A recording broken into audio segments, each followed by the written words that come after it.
ಅವ್ರದ್ದು ಕಬ್ಬಿಣದ ಅಂಶ ಎಷ್ಟು 10ಕ್ಕೆ ಇಳಿದ್ಬಿಟ್ಟಿತ್ತಲ್ಲ ಅಯನ್ ಕಂಟೆಂಟ್, 43 ಆಗಿದೆ. ಆ ಲೆಕ್ಕಕ್ಕೆ ತುಂಬ ಚೆನ್ನಾಗಿ, ತುಂಬ ಬೇಗ ಪಿಕಪ್ ಆಗಿದೆ ನೋಡಿ ಅಲ್ವಾ. ಆಮೇಲೆ ಟ್ರಾನ್ಸ್ಫರಿನ್ ಸ್ಯಾಚುರೇಷನ್ ಅನ್ನೋದು 3 ಇತ್ತು, ಇವಾಗ 15.6 ಆಗಿದೆ. ಅದು ತೊಂದರೆ ಇಲ್ಲ. ಹಬ್ಬ ಅಂತ ಸ್ವಲ್ಪ ಸಿಹಿ ಏನಾದರೂ ತಿಂದ್ರಾ ಜಾಸ್ತಿ?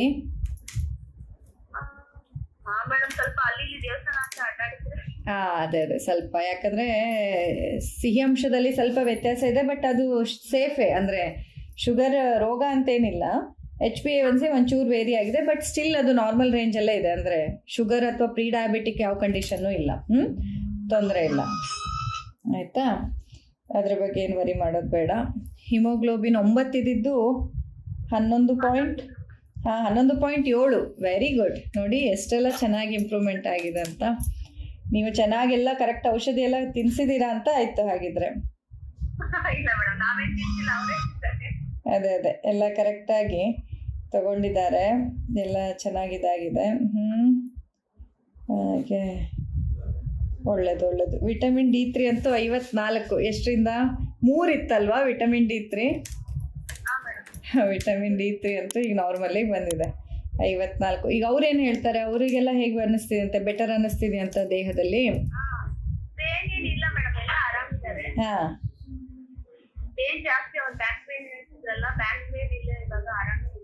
ಹಾಂ, ಬ್ಯಾಕ್ ಪೇನ್ ಎಲ್ಲ ಇಲ್ಲ, ಆರಾಮಿದ್ದಾರೆ ಇವಾಗಲ್ವಾ. ಅದೇ ಅಂದರೆ ನೋಡಿ, ಬ್ಯಾಕ್ ಪೇನ್ ಅಂದ ತಕ್ಷಣ ನಾವೆಲ್ಲರೂ ಬೆನ್ನಿಗೇನೋ ಆಗಿದೆ, ಡಿಸ್ಕ್ ಏನೋ ಆಗಿದೆ, ನರಗಳ ಸಮಸ್ಯೆ, ಬೆನ್ನು ಹುರಿ ಸಮಸ್ಯೆ ಅಂತ ಮಾತ್ರ ಯೋಚನೆ ಮಾಡ್ತೀವಿ. ಬಟ್ ಎಷ್ಟೊಂದು ಸತಿ ನೋಡಿ, ಹೀಗೆ ದೇಹದೊಳಗಿರುವ ಜೀವಸತ್ವಗಳ ಕೊರತೆಯಿಂದನೂ ಬೆನ್ನು ಬರುತ್ತೆ. ಟ್ರೈಗ್ಲಿಸರೈಡ್ 415 ಇತ್ತು ಅವರದ್ದು ಕೊಲೆಸ್ಟ್ರಾಲ್ ಅಲ್ಲಿ, ಇವಾಗ ಅದು 274 ಆಗಿದೆ. ವೆರಿ ಗುಡ್, ಕಮ್ಮಿ ಆಗ್ತಾ ಇದೆ, ಇನ್ನೂ ಕಮ್ಮಿ ಆಗತ್ತೆ.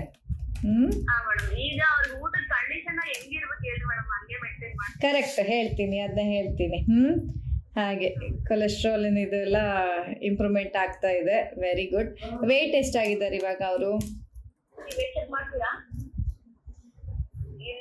ಹಾಂ, ತೊಂದರೆ ಇಲ್ಲ, ಪರವಾಗಿಲ್ಲ.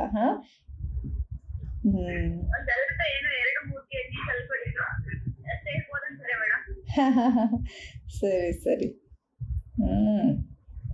ಓಕೆ. ಬ್ಲಡ್ ಯೂರಿಯಾ ನೈಟ್ರೋಜನ್ನು ಅಷ್ಟೇ ತುಂಬ ಕಡಿಮೆ ಇತ್ತಲ್ಲ, 6 ಇತ್ತು, ಇವಾಗ ಅದು 8.6 ಆಗಿದೆ. ಆಲ್ಮೋಸ್ಟ್ ನಾರ್ಮಲ್ ಅಂತಾನೆ ಕನ್ಸಿಡರ್ ಮಾಡ್ಬೋದು ಇವಾಗ ಅದನ್ನ. ಆಯ್ತಾ. ಸರಿ ಆಗ್ತಾ ಇದೆ, ಎಲ್ಲ ಆರಾಮಾಗ್ತಾ ಇದೆ. ಅದೇ ಒಂದು ಆಗೆಲ್ಲ ಅವರು ಮೊದಲೆಲ್ಲ ತುಂಬ ಇದನ್ನು ತಿಂತಿದ್ರಲ್ವಾ, ಸ್ಪೈಸಿ ಇಂಥದ್ದೆಲ್ಲ.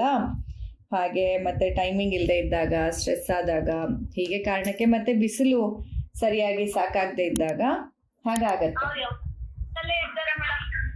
ಹಾಗಿದ್ರೆ ಅದು ಬಿಸಿಲು ಅಬ್ಸಾರ್ಬ್ ಆಗಿಲ್ಲ ಅವ್ರಿಗಷ್ಟೇ.